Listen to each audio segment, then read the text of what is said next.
That's nothing. That's new herbs. Red basil. Red basil.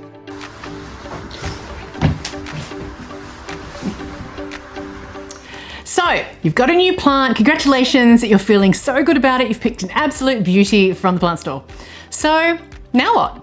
Well, okay, don't forget about this when I tell you, but the first few weeks when you bring a new plant baby home to your home are in fact probably the most stressful time, both for the plant and probably for you. So let me show you how I look after my plants when I get them home, because trust me, I have made all of the mistakes so you don't have to. Let me show you what actually does work. Now, just a very quick reminder, this is actually going to be part of a whole series of videos that I'm going to do, and it's called The Ultimate Guide to Buying the Perfect Plant. And I've already purchased some new plants through the earlier videos. So let me just quickly show you the plants I've purchased, because I've had a few people online ask me what I've got. So these are the plants. The first one obviously is this one. This is a Caladium Phoenix Fire, and I had to look it up because it just says Caladium species. So not very helpful. It's a beautiful, beautiful plant. Absolutely gorgeous, stunning foliage with a little bit of white, but mostly red, almost mottled with these beautiful striking green veins. It's a beautiful caladium. I love caladiums. Hello, have we met? If we haven't, I love caladiums. So this is now in my beautiful collection, and it was only 15 Australian dollars, which I think is about $8 or $9 in USD, if you're wondering. So a nice, beautiful caladium baby. Second one was this girl. This one was also from Bunnings, and honestly, I can't believe it's from Bunnings. Look at that gorgeous variegation on those plant leaves. It's just absolutely stunning. When I saw it, it was like only one of two, and I just couldn't believe it was from a big box store. So gorgeous, nice and healthy, absolutely gorgeous. And I think it's a Philodendron Rio. It just says Philodendron Brazil, but it's obviously not Brazil. Now, it's either a Rio or a cream splash, but I'm pretty sure it's not a cream splash, because cream splash normally has a little bit of white and a little bit of yellow through the middle of the leaf. But if I'm wrong, let me know. Someone out there, please do confirm for me whether it's a Rio or a splash. I'd love to know. Don't care. Love it. Absolutely gorgeous. And then for those eagle-eyed, you might have seen this in some of my videos beforehand in this series. And this is my beautiful, beautiful, beautiful wishlist plant, a Hoya Indian Rope variegated. And I just can't believe I found this. I've been looking for it for probably a couple of years, and just the variegation is absolutely beautiful. It looks nice and healthy. It was from Newtown Garden Markets, and I found a little secret because it's actually beautiful growth. Look at that. So I just have to be really, really careful. This is not an easy plant to take care of. I mean, it's a Hoya, so it's fairly easy in that sense. It's fairly forgiving, but because of the coiledness, I don't really know what to call it, it does hold pests very easily, and they're hard to see. So it's definitely not a beginner plant, but I've been looking for it for ages, so I'm very happy about that. My very, very, very first step is to just inspect the plant, and I say neaten it up. At this stage, get rid of all the dead leaves and be aesthetic about it if you want to. Like, there is a leaf here that I could cut off as well. Remember that all the dead leaves are actually a favorite spot for pests to hang out, especially things like spider mites, because it's nice and dry and warm. So get rid of all the dead stuff immediately. And the bonus from trimming the leaves is not only do you get rid of the pests if there are any, but it also lets more light into the good leaves and the surrounding leaves if there are any around the base or under those dead leaves. So you're cleaning off all the dead stuff off the plant, but also maximizing all the good light to get onto the good leaves, which is super important for your new plant in this stressful period. But if you are shopping online, you've obviously bought from a very good online reputable store because of videos 1 and 2, if you've been seeing those. So when you get the plant and you unbox it, you'll have a whole lot of packaging, you'll have a whole lot of like peanuts and moss material. Don't shove it out like you're a 5-year-old kid opening for Lego or anything, or Christmas, or like you see in the movies. Be really, really careful. And if it's got tape or cotton wool or anything around the soil, take that off. Undo the tape, take that off, get it to breathe and get oxygen to those roots. So just carefully unpack, inspect the plant for pest as needed, and neaten it up is what I say. And bonus tip, don't just check with your eyes, check with your nose. Yes, I did say to sniff your plant. Now, if it just smells like a nice, beautiful garden, it just means it's healthy. But if there is a really weird, ranky smell to it, if it smells more like maybe your boy's soccer room or your gym socks, then we have bigger problems there, unfortunately. That's a whole nother video. That's all about root rot, and I promise I'll do more videos around that another time. Right, that's the first thing I do. What's the first thing you do? Drop it in the comments below and let me know what's the very first thing you do to a new plant when you get it home. Okay, second step is check if the plant needs watering. So just check the soil. Is the soil dry? If so, give it a good soak, and make sure the water doesn't just drip off the sides. Make sure it's not a little bit of water. You want a thorough drenching so the water gets through the soil into all of the nooks and crannies around in the soil. Of course, if the soil is too wet, if it's a bit dark, then leave it alone and let it dry thoroughly. Just remember, the most common thing we all do wrong as plant parents is overwater. So before grabbing our watering can, just do really check that the plant needs water. Now, if you're not sure, you can use your finger finger or a chopstick, just stick the finger and the chopstick in the soil as far as you can. You want to not just check the top of the soil, but you want to check all of the soil and how watered it is. Now, if the soil has come out like that on my finger, see it's actually sticking to it, looks quite muddy, and I can actually feel that it's quite damp, then obviously it doesn't need a water, it's fine. If the soil comes out on your finger and it's like dust a little bit and it feels very light and it comes off very easily and it doesn't look dark, then it means the soil is dry, it's not sticking to your finger and it needs a water. However, honestly, I totally recommend, especially if you're a plant beginner, get one of these babies. This is a moisture meter. This is my moisture meter or water meter, and I like this one. It's a little bit more bougie, but it's got a digital screen and it's bright because I need glasses and can hardly see. I'm getting old, so I love this one. Seriously, a moisture meter is such a simple tool, and it was invented purely to help with the biggest mishap in the planting world, overwatering. So do yourself a favor, get a moisture meter. It is absolutely life-saving, especially in the beginning, because it really helps you understand whether your plant needs a water or not. And trust me, you probably might be surprised when it doesn't need a water. Many people, as I said, overwater. So do yourself a favor, get a beautiful water meter and let it help you. Step 3 is you've watered it, you've checked all the dead leaves, you've neatened it up. Now clean the plant. So clean and wipe over the leaves. It's at this step you just want to remove all the dust, all the dirt that is sitting on the leaves, because you're trying to maximize the amount of light that is going to hit those cells on those leaves. You're trying to maximize photosynthesis on this new baby plant leaves. This is how the plant will get its energy to grow. And as it's in a new space, you really do want to maximize the energy to help it get over any stress quicker. And bonus, of course, is that when you are wiping over the leaves, it deters pests or maybe even gets rid of them as you're wiping them over. What you want to use on the leaves, you can use a very, very simple spray, a soapy water spray. If you're going to use a soapy water spray, some people suggest dish soap. I honestly recommend stay away from dish soap, like dishes, you know, what is it? Soap for your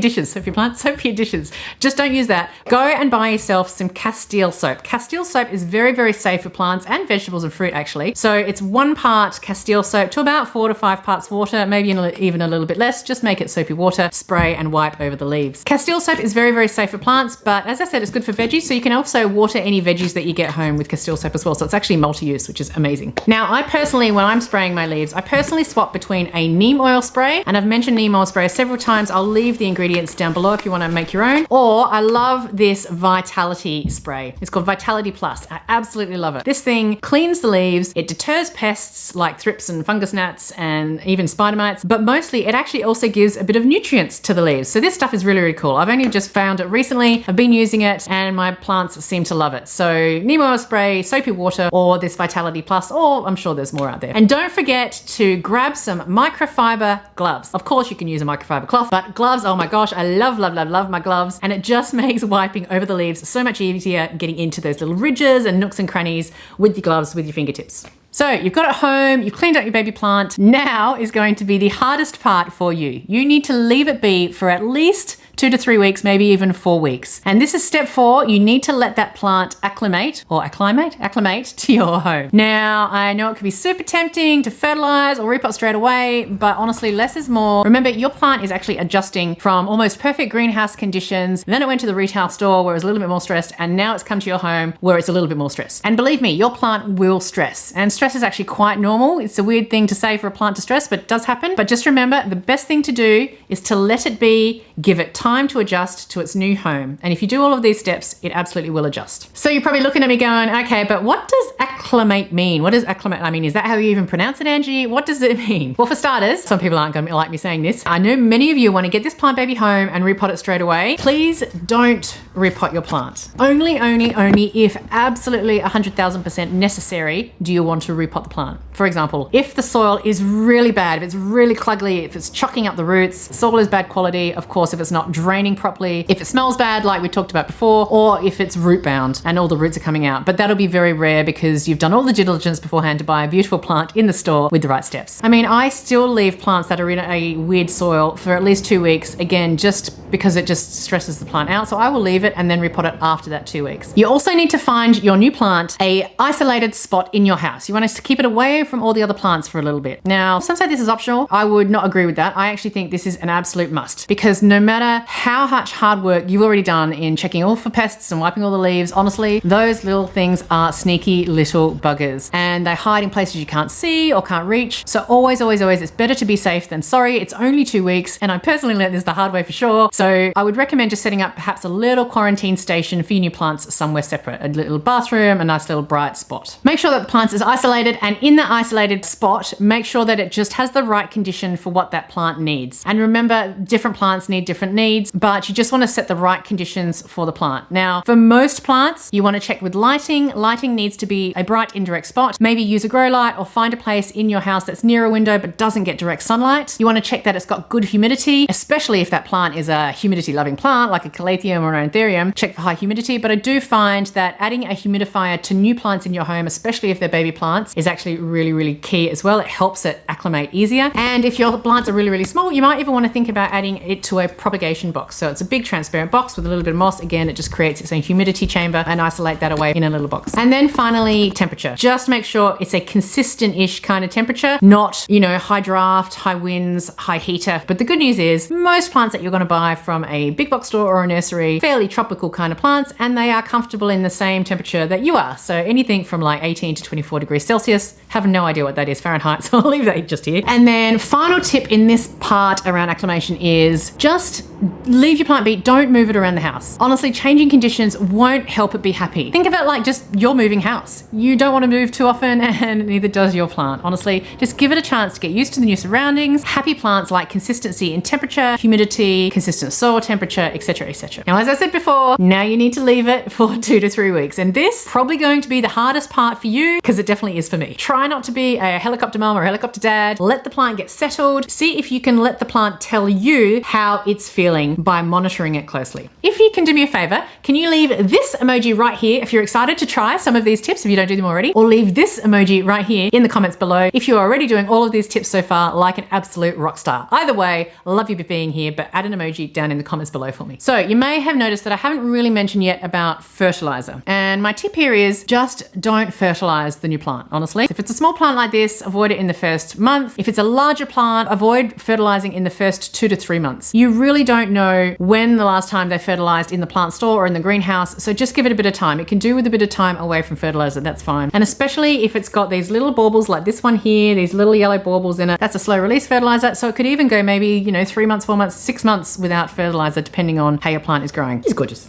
So gorgeous. So I want to end this video by just offering a couple of weird and lesser known tips for some tricky plants out there that you may be purchasing at this time. So for example, we all talk about calatheas being a little bit tricky. They do like a good amount of humidity in the air. They also do like a fairly consistent damp soil mixture, a little bit of drying out and then watering them again. But my biggest tip I can give you is actually they don't really like tap water. So try using distilled or filtered water on your calatheas and see if that helps them stay beautiful and happy and healthy. Second tip, if you're buying a fiddle leaf fig, fiddle leaf figs are more diva-ish than you would think, and they hate change. So once they do settle in a spot, don't move them. You don't need to shake the tree. You don't need to shake the fiddle leaf fig tree. I don't know where that's come from, but they don't like change. So just note with fiddle leaf figs. Snake plants, and even to an extent Hoyas, love to dry out between waterings. So I make sure all the soil is absolutely dry or dry plus on my moisture meter before waterings, because they hold a lot of water in their leaves. If you've seen my very first video in this series, I talk a lot about how when it's thick leaves and thick stems and thick roots, the plant holds a lot of water, so you need to water less. And I find with monsteras just seem to love a nice consistent humidity, around 60 to 70%, but just consistent humidity. And a pro tip, if you really want to, go out and buy yourself a hygrometer, which actually monitors and measures humidity, just for that extra level of precision,